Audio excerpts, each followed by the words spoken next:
Polynomial से लिया हुआ ये क्वेश्चन है बेटा, जो प्रीवियस ईयर्स में आया हुआ था, बोर्ड एग्जाम में प्रीवियस ईयर्स में आया हुआ क्वेश्चन है बेटा। क्या कह रहा है क्वेश्चन? कह रहा है product of zeros of x square minus 6x minus 6 is 4। Clear है? आपको वैल्यू बतानी है ए की and sum of its zeros की। कैसे करेंगे आइए देखते हैं। क्या क्वाड्रेटिक दे रखी है बेटा आपको? X square minus 6x minus 4। Clear है? और आपको प्रोडक्ट ऑफ रूट्स दे रखा है। Product of roots means alpha into beta, और alpha into beta is equal to क्या होता है? C upon A. बात मेरी समझ में आ रही है? प्रोडक्ट ऑफ रूट्स आपको कितना दे रखा है? 4 दे रखा है। तो सबसे पहले क्या करेंगे, ये जो क्वाड्रेटिक गिवन है इसे हम A X square plus B X plus C is equal to 0 से कंपेयर कर लेंगे। जब हम कंपेयर करेंगे तो ए की जगह पर तो वैल्यू ए ही है, बी की जगह पर वैल्यू -6 है और सी की जगह पर वैल्यू -4 है। क्लियर है? सॉरी -6 है। ठीक है, अब क्या करेंगे? प्रोडक्ट ऑफ फ्रूट्स आपको गिवन है 4, तो अल्फा इंटू बीटा की जगह आप 4 लिख देंगे। सी की जगह पर वैल्यू क्या लिखेंगे? -6, और ए की जगह पर ए। तो ए की वैल्यू आपको निकालनी थी तो आप इजिली निकाल लेंगे। क्रॉस मल्टीप्लाई करेंगे तो ए इज इक्वल टू क्या हो जाएगा? -6/4 लोवेस्ट फॉर्म में लेकर आएंगे, then this would be -3/2। A निकल आया बेटा। अल्फा इंटू बीटा आपको गिवन था। अब दूसरा वाला पार्ट क्या था? उसमें आपको sum of roots means alpha plus beta निकालना था, और हम जानते हैं किसी भी क्वाड्रेटिक में sum of roots alpha plus beta होते क्या है? So alpha plus beta is equal to होता है -b अपॉन ए। बात समझ में आ रही है? -b अपॉन ए का मतलब -b की वैल्यू क्या है? b की वैल्यू है -6, और a की वैल्यू हमने निकाल ली है कितनी? -3/2। वो वैल्यू हम यहां पर पुट कर देंगे बेटा। क्लियर है? तो सम ऑफ रूट्स कैसे निकलेंगे? माइनस ऑफ -6 क्या हो जाएगा? दिस वुड बी +6, और ये 2 ऊपर चला जाएगा बेटा, और नीचे आ जाएगा -3। तो ये वैल्यू कितनी आ जाएगी? ये वैल्यू आ जाएगी -4। बात समझ में आ रही है? तो सम ऑफ द रूट्स होंगे -4। क्लियर है? ये सेकेंड क्वेश्चन बेटा आपके बोर्ड एग्जाम से पॉलिनोमियल में। If alpha and beta are the zeros of polynomial X square minus A bracket में X plus 1 minus B such that alpha plus B 1 into beta plus 1 is equal to 0। आपको B की value निकालनी है। बात समझ में आ रही है? मीन्स सबसे पहले आपको ये जो इक्वेशन दी हुई है इसे पहले सॉल्व करना है। ये क्या है इक्वेशन? ये इक्वेशन दी हुई है x square minus A bracket में एक्स प्लस 1 माइनस बी। ठीक है ना? इस ए का मल्टीप्लाई अंदर कर देते हैं बेटा। सो x square minus A x minus A minus B. बात समझ में आ रही है? मीन्स इसको अगर हम लिखना चाहें तो ऐसे भी लिख सकते हैं एक्स स्क्वायर माइनस ए एक्स, माइनस अगर कॉमन ले लें तो ए प्लस बी। ठीक है, अब इस पूरी इक्वेशन को आप अपने quadratic A X square B X plus C is equal to 0 से अगर कंपेयर कर दो, A X square plus B X plus C is equal to 0 से अगर कंपेयर कर दो, तो क्वाड्रेटिक पॉलिनोमियल में सम ऑफ रूट्स क्या होते हैं? अल्फा प्लस बीटा क्या होता है? That is equal to -b upon A. अगर यहां पर ए और बी से थोड़ा कंफ्यूजन हो रहा हो तो आप ये कह सकते हैं कि minus time of coefficient of x, coefficient of x upon coefficient of x square.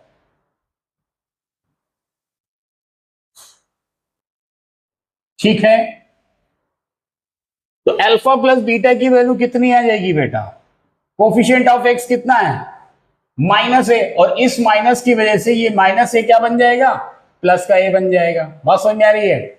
और अपॉन क्या करें? Coefficient of x square. अब एक्स स्क्वायर का कोफिशिएंट क्या है इसमें? तो एक्स स्क्वायर का कोफिशिएंट है 1। तो अल्फा प्लस बीटा की वैल्यू आ गई ए। अब अगर प्रोडक्ट ऑफ रूट्स निकाले हम,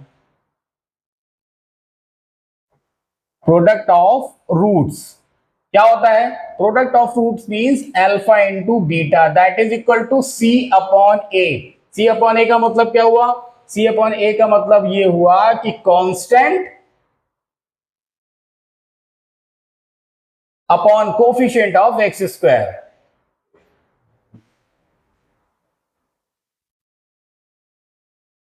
ठीक, तो यहां से आप देखो वैल्यू क्या आ जाएगी? कांस्टेंट कितना है? -a प्लस बी ब्रैकेट में और कोफिशिएंट ऑफ एक्स स्क्वायर 1 है। ठीक है ना। इतना कर लेने के बाद फिर हम क्वेश्चन में फर्दर प्रोसीड करेंगे। फर्दर कैसे प्रोसीड करना है बेटा, आपको एक रिलेशन दिया हुआ है। क्या है रिलेशन बेटा, alpha plus 1 into beta plus 1, alpha plus 1 into beta plus 1 आपको गिवन है 0।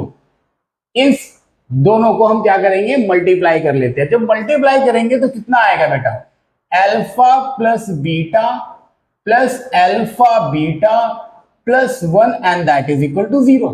बात समझ आ रही है। अल्फा प्लस बीटा इसकी वैल्यू हम निकाल चुके हैं, कहां पर है, ए, लिख दिया बेटा ए, प्लस अल्फा इंटू बीटा इसकी भी वैल्यू निकाल ली है, क्या है, माइनस ब्रैकेट में ए प्लस बी और plus 1 and that is equal to 0। तो ए, इस ब्रैकेट को ओपन करेंगे तो ये दोनों का साइन निगेटिव हो जाएगा, minus A minus B plus 1 and that is equal to 0। ये ए और ये प्लस माइनस की वजह से कैंसिल हो जाएंगे, minus B plus 1 is equal to 0 है, तो इसका मतलब बी की वैल्यू क्या आ जाएगी, 1। सिंपल, क्लियर है ना भाई।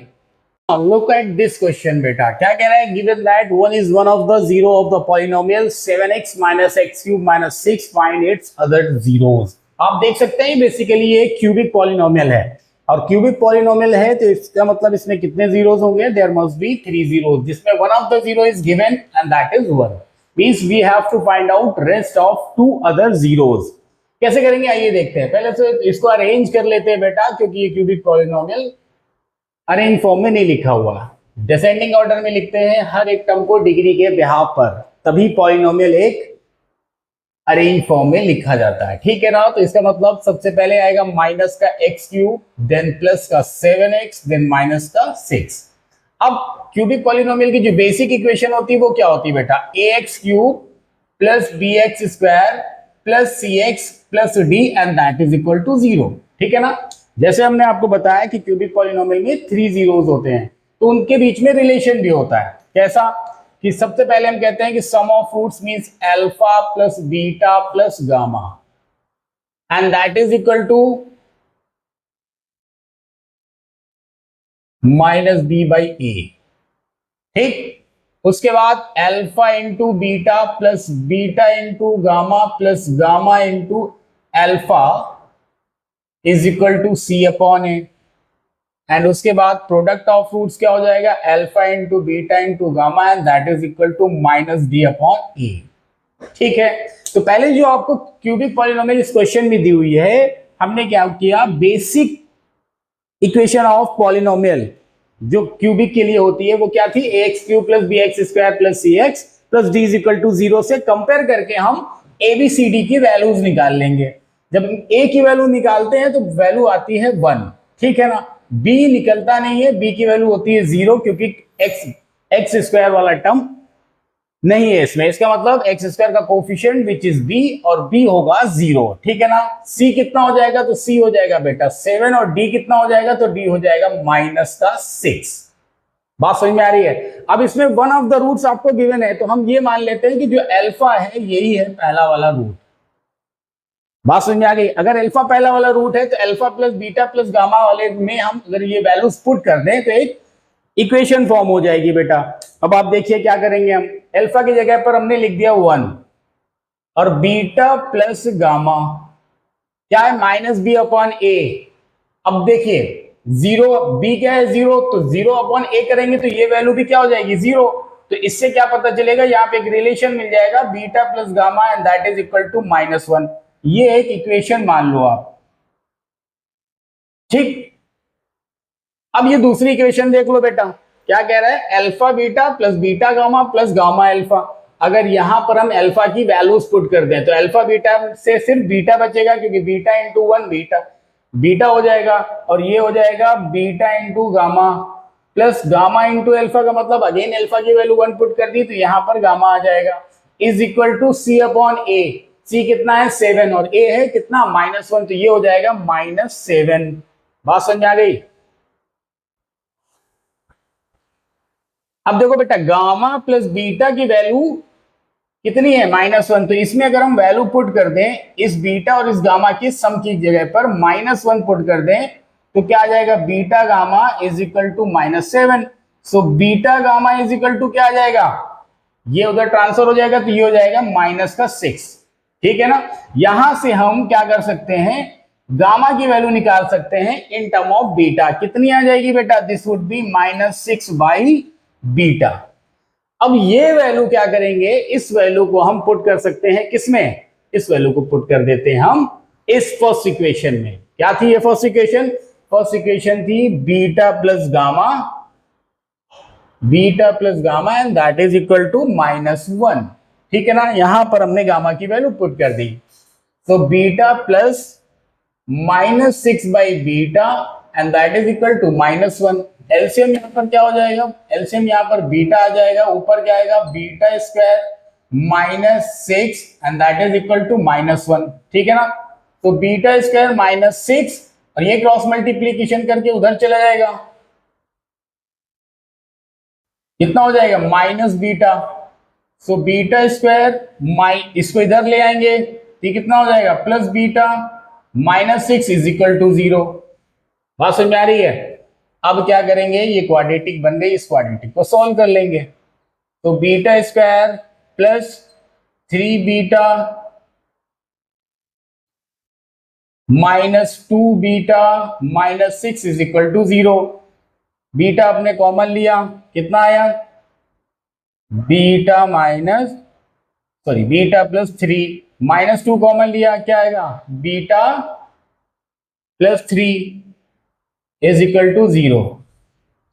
तो बीटा कितना आ गया, बीटा -2 एंड बीटा प्लस 3। बात समझ में आ रही है।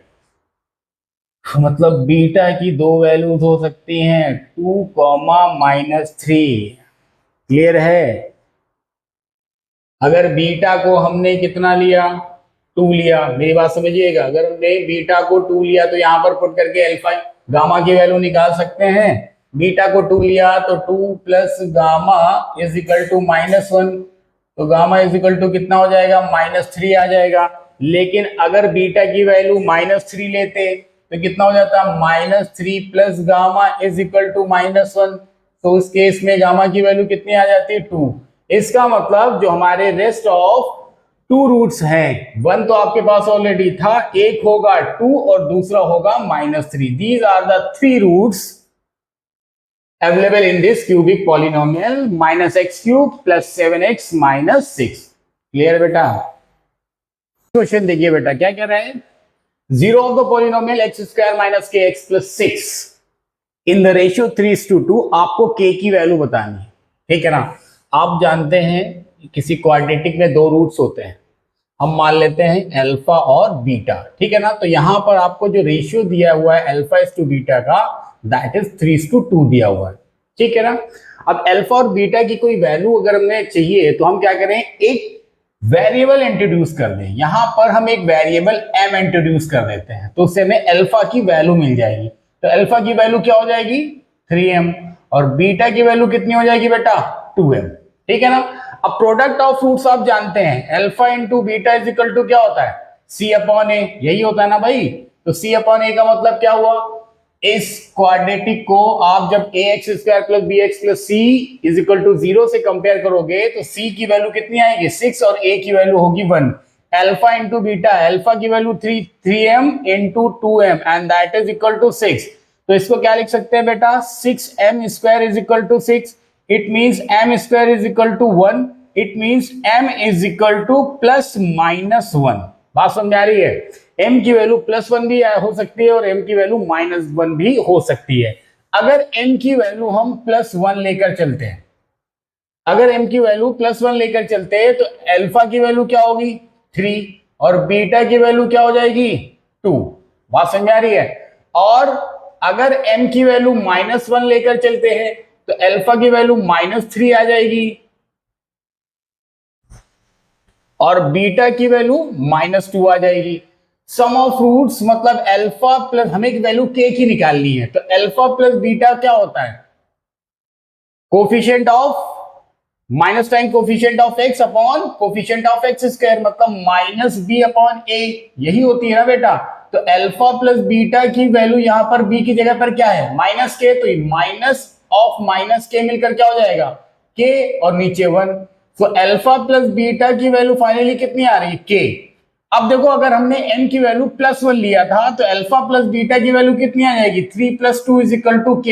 इट मींस k की वैल्यू आएगी +5। लेकिन अगर m की वैल्यू हमने -1 एज्यूम की थी तो अल्फा की वैल्यू क्या होगी -3 और बीटा की वैल्यू होगी -2। इसका मतलब -3 - 2 = k। It means k = -5। इसका मतलब ये हुआ यहां पर k की दो वैल्यूज होंगी +-5। क्लियर है ना भाई। अब ये क्वेश्चन देखो बोर्ड एग्जाम में आया होगा, कितना इजी क्वेश्चन है बेटा। कह रहा है 1/0 of a quadratic polynomial k² + k x² + 68x + 6k is reciprocal of the other, then find the value of k। बात समझ में आ रही है। मीन्स वो ये कह रहा है कि अगर वन ऑफ रूट अल्फा है तो अल्फा क्या है वो बीटा का रेसिप्रोकल है। बात समझ में आ रही है। अल्फा = 1/बीटा, आप ऐसे कह सकते हैं, ठीक है ना। और यहां पर अगर हम इनको सॉल्व करें तो आपको क्या मिलता है alpha × beta = 1। Means product of roots के हिसाब से हम इस क्वेश्चन को बहुत इजीली सॉल्व कर सकते हैं। आपकी जो क्वाड्रेटिक थी वो कितनी थी, क्या थी बेटा k² + k x² + 68x + 6k। Clear है। इसे क्या करेंगे बेटा ax² + bx ax² + bx + c = 0 से कंपेयर करेंगे तो a की वैल्यू कितनी आ जाएगी k² + k, जबकि b की वैल्यू आ जाएगी 68 और c की वैल्यू आ जाएगी 6k। बात समझ में आ रही है। और हम जानते हैं product of roots means alpha × beta क्या होता है c/a। अल्फा × बीटा की वैल्यू हमें पता है दैट इज 1। c कितना है, c है बेटा आपका 6k, जबकि a कितना है तो a है आपका देखो k² + k लिखा हुआ है यहाँ पर। अगर हम k कॉमन ले लें तो k + 1 अंदर आ जाएगा, है कि नहीं। तो इस k से ये k कैंसिल हो जाएगा बेटा। k + 1 को क्रॉस मल्टीप्लाई करके इस साइड मूव करा देंगे बेटा तो क्या हो जाएगा k + 1 = 6। So now k = 5। कितना इजी क्वेश्चन था बेटा, ये बोर्ड एग्जाम में 3 मार्क्स के लिए आया।